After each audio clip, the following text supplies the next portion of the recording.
किया, कितनी मेहनत की, किस तरह से? जी, ये कहानी तो ये तब शुरू हुई थी जब मैं 9 साल की थी। 2001 में मेरी मम्मी डीएम थी हरिद्वार में। उस साल भुज का अर्थक्वेक हुआ था, तो भुज में बहुत सारे बच्चे अनाथ हो गए थे। हरिद्वार में बहुत संस्थाएं हैं, बहुत लोग जो करते हैं, तो भुज के बच्चे हरिद्वार आए थे, तो मम्मी मुझे ले गई थी एक अनाथालय। वहाँ उन बच्चों से मेरी एक तरीके से मित्रता हो गई और हम लोग साथ साथ बड़े हुए।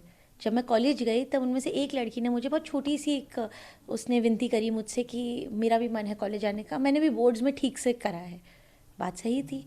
फिर क्योंकि मैंने सोचा कि चलो इसके लिए ढूंढते हैं कोई स्कीम, कोई स्कॉलरशिप, और तब मुझे ये देखकर हैरानी हुई कि इनके लिए ना कोई स्कीम थी, ना कोई स्कॉलरशिप थी। और फिर मैं पढ़ना शुरू किया। फिर मैं कॉलेज से लौटी तो मैंने किताब लिखी 2015 में अपने भाई के साथ। उसके लिए मैं 11 स्टेट गई, मैं 100 से ज़्यादा अनाथालय गए, मैं अनाथ बच्चों से मिली ताकि उनकी कहानी, उनका दुख हम ठीक से सामने ला पाएँ। ये जान के कई लोगों को तवज्जो है कि 2 करोड़ अनाथ हैं हमारे देश में। जितनी श्रीलंका की पूरी आबादी है उतने अनाथ बच्चे हैं सिर्फ हमारे देश में, और उसमें से सिर्फ 1 लाख से कम अभी अनाथालयों में हैं। बाकी बच्चे सड़क पे हैं, कैसे हैं, ये इसका कोई किसी को नहीं है। तो इस बात को देख देख के मेरे अंदर एक आया कि कुछ तो करना चाहिए, इनकी आवाज़ सरकार तक पहुँचाएँ। तो फिर हमने सुप्रीम कोर्ट में याचिका दाखिल करी। उसके बाद मैं कई प्रदेश फिर गई, मैं कई नीति बनाने वालों से मिली, माननीय मुख्यमंत्री, माननीय मंत्रीगण, माननीय नेता।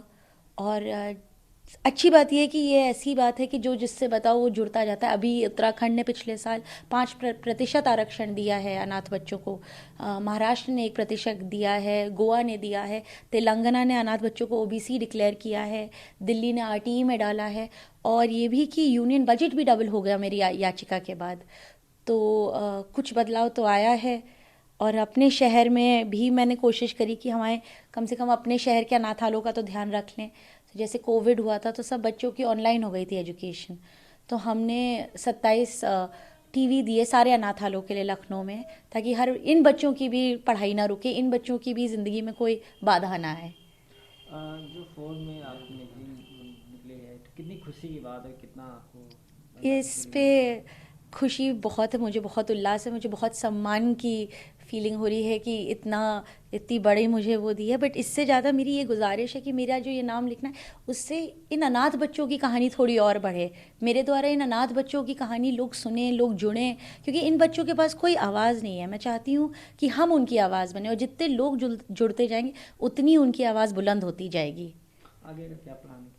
अभी तो क्या मैं कैसे समझाऊँ, अभी तो जंग शुरू हुई है। अभी तो हमें 2 करोड़ बच्चे हैं, हमें देखना है कि हर बच्चे का ध्यान रख लें हम लोग।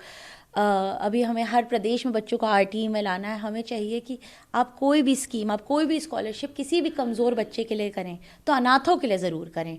हम चाहते हैं बच्चों की गणना हो। हमारा देश एकलौता देश है जिसमें अनाथों की गणना नहीं होती है। हम चाहते हैं बच्चों की गणना हो। हम ये भी चाहते हैं कि बच्चों को आरक्षण मिले, क्योंकि इन बच्चों की इनकी ज़रूरत है।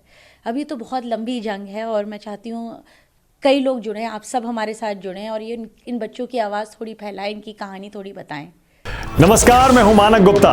अगर आपको हमारा ये वीडियो पसंद आया हो तो इसे लाइक और शेयर जरूर करें, और हाँ, हमें सब्सक्राइब और फॉलो करना ना भूलें ताकि आप देश और दुनिया की कोई खबर मिस ना करें।